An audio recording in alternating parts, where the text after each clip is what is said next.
Iftari's Hostel episode number 3. So hey everyone, Assalamu alaikum. Welcome to Samia's mini course. Welcome back to another Iftar at Hostel mini vlog.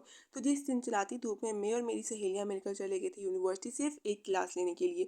हम जब भी जाते हैं तब टीचरों को क्लास नहीं लेनी होती है, और जब हम छुट्टी कर लें तो टीचर को डांट जरूर खिलानी होती है। ये हाथ में आपको बेसिकली इसलिए दिखा रही हूँ क्योंकि मेरी सहेली हमसे नाराज हुई हुई थी, फिर भी रोड पर हाथ पकड़ना नहीं भूलती। माशाल्लाह अल्हम्दुलिल्लाह आई एम ब्लेस्ड। खैर जी, हम सब निकल गए। हॉस्टल की तरफ जाते हुए हमने ली बर्फ़ और फ्रूट, और हम इस दफ़ा 5 लड़कियां हैं। Basically it's a one dish इफ्तार पार्टी। हॉस्टल पहुंचकर हम सब ने नमाज़ पढ़ी और फिर देखा एक शो, क्योंकि इफ्तार में काफ़ी टाइम था। फिर जी हम असर के टाइम उठे, हमने असर की नमाज़ अदा की। फिर लगे हम कमरे की समेटा समाटी में, और समेटा समाटी करके हम लगे इफ्तार की तैयारी में। सबसे पहली डिश हमने बनानी थी चना चाट, जो कि मेरी तरफ से थी। चने ऑलरेडी बॉयल थे बट फ्रीज थे, तो उनकी फ्रीजिंग तोड़ने के लिए उनको गर्म पानी में डिप करके रखा। साथ ही साथ सारी सब्जियां यानी आलू, प्याज, हरी मिर्चें और खीरों को हमने काट दिया। इनको हमने सिर्फ हल्का सा सेका इसलिए लगाया था ताकि इनकी ठंडक खत्म हो जाए। सारी सब्जियां काट कूट के और चना लोबिया को गर्म करके मैं कर गई थी इनको अपनी तीनों सहेलियों के हवाले, क्योंकि मैं जा रही थी अपनी हॉस्टल वाली सहेली के साथ मेस में। तो जी उन्होंने इसकी वीडियो भी बनाई और चाट भी, और जोन जोन सा मसाला उनको उस हॉस्टल के कमरे के दराज में मिला, उन्होंने वो मसाला इस पर डाल दिया। खैर जी, आपकी वीडियो बनाने और चाट बनाने दोनों का बहुत बहुत थैंक यू सो मच। और उसके बाद जी मैं आई नीचे, मैंने उसके ऊपर चाट मसाला डाला, इमली का पानी डाला, थोड़ी सी मीठी चटनी बना के डाली और साथ ही साथ उसको गार्निश कर दिया।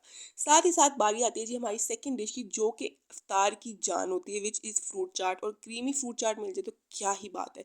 इसकी तैयारी भी मेरी सहेलियों ने मिलकर की। उसके अंदर ढेर सारे फ्रूट्स डाले, क्रीम डाली, शक्कर डाली और थोड़ी सी काली मिर्च भी डाली। जिस तरीके से या जिस हिसाब से उन्होंने वहां से मसाले ढूंढ कर इन चीज़ों में डाले थे ना, hats off to them. Like हमारी दराज पूरी ऊपर से नीचे हो गई थी कि अगले दिन हमें वहां से चीज़ें ही नहीं मिल रही थी, और हमें समझ नहीं आया था कि कौन डांस करके गया। और थोड़ी देर बाद हमें रियलाइज़ हुआ कि हमारे यहाँ तो इफ्तारी थी भाई। खैर जी, मैं और मेरी सहेली गए हुए थे ऊपर मैस में चीज़ों को फ्राई करने। एंड ऑफ कोर्स आंटी की डांट तो मस्त है ना भाई। उनकी कढ़ाई, उनका तेल, उनका चूल्हा जो हम यूज़ करें। खैर जी, आंटी की ढेर सारी डांट खाने के बाद और अपनी फ्राई का काम तमाम करके हम आ गए थे वापस रूम में, जहाँ कर हमने बनाया मज़ेदार सा टैंक, क्योंकि इस दिन बहुत गर्मी थी, बहुत प्यास लग रही थी और बहुत रोज़ा लग रहा था।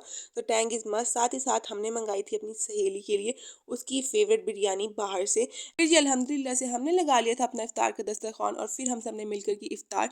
उसके बाद ही हमने भी अपनी सहेली के हाथ की मज़ेदार सी चाय। खैर जी, अगर आपको मेरी वीडियो अच्छी लगी है so do like share and subscribe. Okay, bye bye.